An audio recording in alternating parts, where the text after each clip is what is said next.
इंद्र भगवान तो कम से कम प्रसाद तो, बड़ी जोर की भूख लगी है मुझे। सब भोजन करने लगे, सब लाला के दे भगवान खाए बैठे बैठे। एक ने कहा क्यों रे कन्हैया, वो हमारो इंद्र भगवान तो कम से कम प्रसाद तो छोड़तो तो तेरो भगवान प्रसाद प्रसाद भी छोड़ेगो कि नहीं छोड़ेगो? भगवान ने कहा नहीं नहीं प्रसाद छुड़वा देंगे, बाद में कह देंगे। एक ने कही यार मुझे दाल में कुछ काला लग रहा है। भगवान के सखा थे छोटे छोटे, क्या काला लग रहा है दाल में? हमको ऐसा लग रहा है कि कन्हैया और इस कन्हैया का जो भगवान है, इन दोनों की शक्ल थोड़ी मिल रही है, मिला तो नहीं कर रहा है। भगवान कृष्ण ने कहा शक्ल क्यों नहीं मिलेगी, मेरी गैया रोज यहीं चढ़ती है, इसी गाय का दूध मैं पीता हूँ और इसी गाय का दूध गोवर्धन नाथ पीते हैं, तो हम दोनों की शक्ल क्यों नहीं मिलेगी महाराज, हम दोनों तो एक ही हैं। और भगवान ने ऐसा समझाया सखाओं को, लाओ लाओ ब्रजवासियों बढ़िया स्नान कराओ भगवान को। घड़े भर भर के गए, खूब लंबा चौड़ा स्नान कराने भाव रखा, लेकिन कोई इतने बड़े पर्वत को स्नान करा सकता है? भगवान ने एक बाण चलाया, गोवर्धन नाथ के अंदर मानसी गंगा प्रकट कर दी। आज भी कभी आप रामेश्वर जाओ ना, तो रामेश्वर के अंदर पूरे समुद्र के अंदर मां सीता जब तक लंका में रही, वो कितने साल रही, उतने दिनों तक मां सीता ने एक पानी की घूंट लंका में नहीं पी। एक पानी की घूंट तक मां ने लंका में पान नहीं किया है।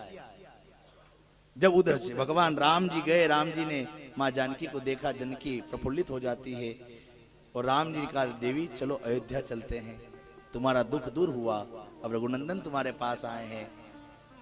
20 समुद्र के रास्ते जब मां सीता आ रही थी, तो मां सीता ने प्रभु से कहा प्रभु मुझे प्यास लगी है। क्यों, वहां पानी नहीं पिया? मां जानकी ने कहा जो मेरे रघुनंदन का वेरी है, जो राम जी का वेरी है, जो मुझे हरण करके ले गया, ऐसे पापी के घर पानी कैसे पिया जाए प्रभु? राम जी ने कहा रे सीता प्यासी है, अभी समुद्र का जल पहली बार पानी मांगा सीता ने, खारा जल पी लूं? राम जी ने रामेश्वर के किनारे ऐसा बाण चलाया, चारों तरफ खारा पानी, और उसी समुद्र में बीच में कुंड में मीठा पानी निकाल दिया। वही पानी, ऐसे पर्वत के ऊपर कोई महाराज पानी निकाल सकता है? या जमीन में 1000 फीट लगाओ ना दूरा उड़ जाए, पर्वत के ऊपर मानसी गंगा को स्नान धरो, श्री चकलेश्वर को ध्यान करो, की तैयारी रे गोवर्धन महाराज, छटा तेरी 3 लोक ते न्यारी रे गोवर्धन महाराज। गोवर्धन महाराज हमारो प्रभु गोवर्धन महाराज, छटा तेरी 3 लोक ते न्यारी रे गोवर्धन महाराज। मानसी गंगा को प्रकट कर दिया भगवान ने। भगवान ने भोजन पाया, सब ब्रजवासियों खूब आशीर्वाद दिया, प्रकट होकर साक्षात वापिस परमात्मा कृष्ण अपने रूप में विलीन हो जाते हैं। और शाम को घर गए, ये बात नारद जी ने जाकर के इंद्र को कह दी। इंद्र ने कहा इस बार लड्डू बापले की खुशबू नहीं आ रही है कहीं से। इंद्र ने कहा अब नहीं, नारद जी ने कहा इस बार नहीं आएगी। क्यों नहीं आएगी? बोले इस बार एक गोकुल के अंदर एक बालक ने जन्म लिया है, और उस बालक ने इंद्र की पूजा छुड़ा करके पहाड़ की पूजा करा दी। इंद्र ने कहा क्या, कौन बालक है वो? अरे अपने आप को भगवान कहता है, लेकिन भगवान भगवान होगा थोड़ी क्या। इंद्र ने कहा परीक्षा लो उस बालक की, हे प्रलयकालीन मेघो जाओ, जाकर के ऐसा बरसो ऐसा बरसो ऐसा बरसो, गोकुल नंदगांव बरसाना, जितने भी आसपास गांव 21 कोस में सब गांव डूब जाए।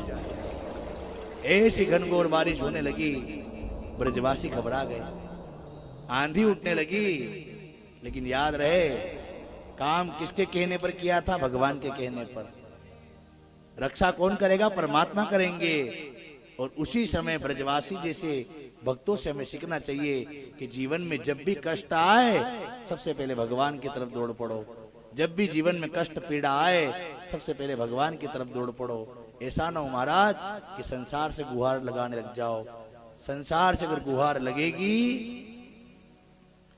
संसार से किसी प्रकार की अगर यातना करेंगे हम कि आप हमारी रक्षा करो, तो कभी संसार रक्षा करे ना करे भगवान जरूर करता है। सारे ब्रजवासियों ने भगवान से कहा, परमात्मा दौड़े दौड़े गए और सब ब्रजवासी का चलो चलो चलो चलो, सब मेरे साथ गोवर्धन नाथ चलो। सबको भगवान गोवर्धन नाथ की शरण में गए। भगवान ने नन्ही सी आयु में, नन्ही से 7 साल की आयु परमात्मा ने उस गोवर्धन नाथ को उखाड़ करके अपने हाथों के नीचे, खाली टाइल्स की तरह रखा थोड़ी था वो, उसको तो भगवान ने उखाड़ा। और जितना उखाड़ा पर्वत को, जितना ऊंचा था उतना नीचे खड्डा था। भगवान ने एक ऊंचे टीले पर खड़े रह करके कनिष्ठ का उंगली पर भगवान गोवर्धन नाथ को धारण किया और सब ब्रजवासियों से कहा, ब्रजवासियों आ जाओ आ जाओ आ जाओ, सब इसके नीचे आ जाओ, सब इसमें खड़े रहो। सब आ गए, सब आ गए। वासु की नाक की रस्सी बना करके आसपास लपेट दी। अब बरसने दो इंद्र को, कितना ही बरसने दो, मैं तुम्हारे साथ हूं, मेरे ऊपर विश्वास रखो। और भगवान जैसे गोवर्धन नाथ उठाया, भगवान के छोटे छोटे सखा थे ना ब्रजवासी, उन सब ने देखा कन्हैया अकेला उठा खड़ा है, सब ने अपनी अपनी लट लगा दी, लट लगाकर खड़े बेचारे। भगवान का कोई काम है सज्जनों, उस काम को हम सबको मिलकर करना पड़ेगा। हे कुशलगढ़ वालों, एक गोवर्धन नाथ का पहाड़ आप लोगों ने भी उठाया है मंदिर बनाने का बेड़ा। ये क्या उठाया है? गोवर्धन नाथ का पहाड़ ही है। लेकिन मेन मंदिर कौन बनाएगा? वो कृष्ण स्वयं अपना मंदिर बनाएगा।